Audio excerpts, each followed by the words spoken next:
হয়, প্ৰথমে মই লাভলীনা বৰগোহাঁইক আমাৰ ফালৰ পৰা আন্তৰিক অভিনন্দন জ্ঞাপন কৰিছোঁ। লগতে অনাগত যি খেল তেওঁৰ আছে তাৰ বাবে শুভেচ্ছা জ্ঞাপন কৰিছোঁ। আমাৰ অসমবাসীৰ সম্পূৰ্ণ আশীৰ্বাদ তেওঁৰ লগত আছে আৰু অসমৰ বাবে যি তেওঁ জয়লাভ কৰিছে সেয়া আমাৰ আহিবলগীয়া নতুন প্ৰজন্মৰ কাৰণে এক বৰ ভাল আদৰ্শ তেওঁ গঢ় দি থৈ গৈছে। কাৰণ যিটো সময়ত নাৰী সমাজত কিছুমান ক্ষেত্ৰত দেখা যায় যে ছোৱালীক পিছ পৰি থকা দেখিবলৈ পোৱা যায়, সেইটো ক্ষেত্ৰত যে তেওঁ এনেকুৱা এটা আদৰ্শ দি পিনি আমাক অনুপ্ৰেৰণা আগবঢ়াইছে, তাৰ কাৰণে তেওঁক অশেষ ধন্যবাদ।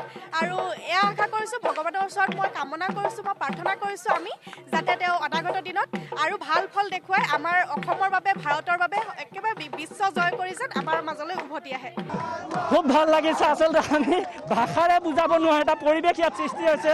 আপুনি চাওক, আজি কিমান মানুহ ইয়াত গোট খাইছে ক'ভিড প্ৰট'কলৰ মাজতো সকলোৱে মৰমৰ জীয়ৰীজনীক আশীৰ্বাদ দিবৰ কাৰণে, আমাৰ জীয়ৰীজনীক শুভেচ্ছা জনাবৰ কাৰণে একত্ৰিত হৈছিলে। আৰু তাই আমাৰ যি আশা আছিলে, আমাৰ যি আকাংক্ষা আছিলে, আজি লাভলীনা আমাৰ মৰমৰ জীয়ৰীজনে আজি অলিম্পিকত পদক নিশ্চিত কৰিছে। আজি বৰপথাৰ বাৰমুখীয়া গাঁৱৰ বোকা মাটি খচকি গৈ পেলাই যিগৰাকী ছোৱালী আজি অলিম্পিকত অংশগ্ৰহণ কৰিলে সেয়া আমাৰ কাৰণে গৌৰৱ আছিলে। আৰু আজিৰ তাৰিখত তাই কোৱাৰ্টাৰ ফাইনেলত বিজয়ী হৈ পেলাই তাই শক্তিশালী প্ৰতিপক্ষক পৰাস্ত কৰি পেলাই তাই আজি ছেমি ফাইনেলত নিজৰ স্থান নিশ্চিত কৰাৰ লগে লগে পদকৰো নিশ্চিত হৈছে। আৰু সেয়া আমাৰ কাৰণে অধিক গৌৰৱৰ বিষয়ে। আমি সকলোৱে তাইক পুনৰ শুভেচ্ছা জনাইছোঁ, তাইক অভিনন্দন জনাইছোঁ। আচলতে আমি খুব গৌৰৱান্বিত তাইক লৈ। আচলতে তাই আৰু আগবাঢ়িছে, তাইক সোণৰ পদক আনিব সেয়া আমি নিশ্চিত হৈছোঁ। কাৰণ আজি যিগৰাকী তেওঁ প্ৰতিপক্ষক হৰুৱাইছে চাইনাক, সেইগৰাকী অতি শক্তিশালী প্ৰতিপক্ষ আছিলে। আৰু সেই হিচাপত আমি আজি নিশ্চিতভাৱে ক'ব পাৰোঁ যে লাভলীনাই গ'ল কঢ়িয়াই আনিব আমাৰ বাবে। ভাল লাগিছে, খুব ভাল লাগিছে। লাভলীনাই আমাৰ অসমৰ গৌৰৱ কৰিছে, লাভলীনা বৰপথাৰ গৌৰৱ কৰিছে। লাভলীনা আমাৰ নুমলীয়া ছোৱালী যে ইমানখিনি কৰিলে তাইৰ কাৰণে আমি বহুত আনন্দিত হৈছোঁ আৰু সুখী হৈছোঁ। এতিয়া তাইক আৰু আমাক বেলেগ নালাগে, আমাৰ গ'ল। তাই ভাবিছোঁ আমি গ'ল আনিব আৰু আমি গ'ল পামেই। আৰু আমাৰ বৰপথাৰখন, আমাৰ গোলাঘাটখন, আমাৰ অসমখন বিশ্ব দৰবাৰত জিলিকাই উঠাব। নামঘৰত চাকি জ্বলাইছে, মন্দিৰত চাকি জ্বলাইছে, ইয়াতকৈ সুখৰ কথা, আনন্দৰ কথা একো হ'ব নোৱাৰে।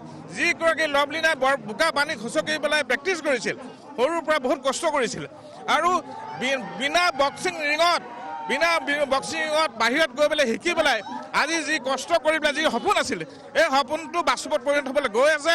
আৰু এতিয়া খুব অনায়াসে যিহেতু চীনৰ প্ৰতিদ্বন্দ্বীগৰাকী যেতিয়া অনায়াসে হৰুৱাৰ পিছত তেওঁ যে গ'ল্ড মেডেল যে আনিব সেইটো সম্পূৰ্ণ নিশ্চিত।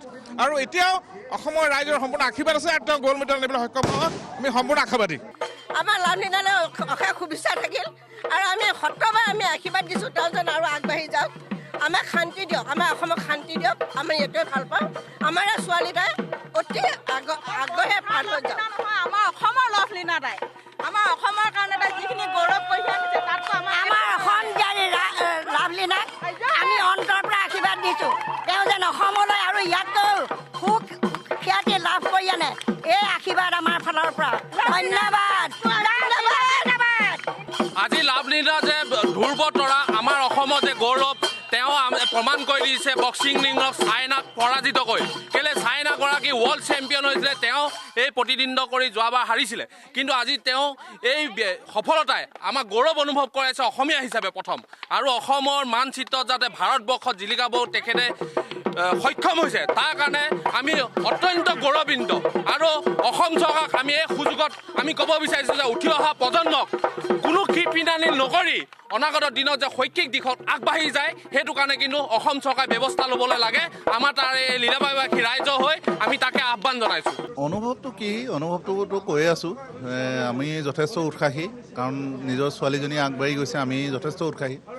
লগতে অসমবাসীৰ যিখিনি মৰম চেনেহ, যেনেধৰণে আমাৰ ছোৱালীজনীৰ প্ৰতি আশীৰ্বাদ যিখিনি যোগাইছে,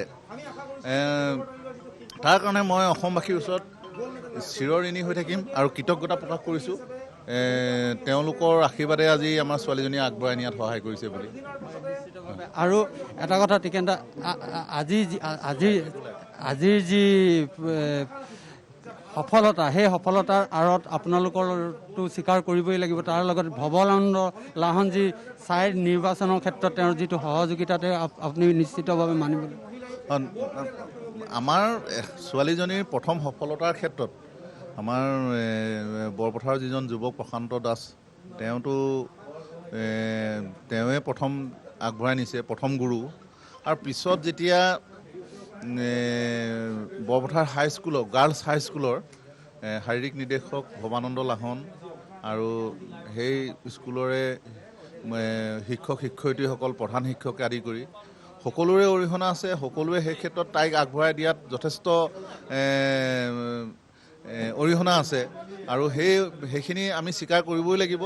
আৰু ইয়াৰ লগে লগে আমাৰ গুৱাহাটী চাই চেণ্টাৰৰ যিসকল প্ৰশিক্ষক বক্সিং সন্থাৰ যিসকল বিষয়ববীয়া সকলোৰে অৰিহণা আছে ইয়াত।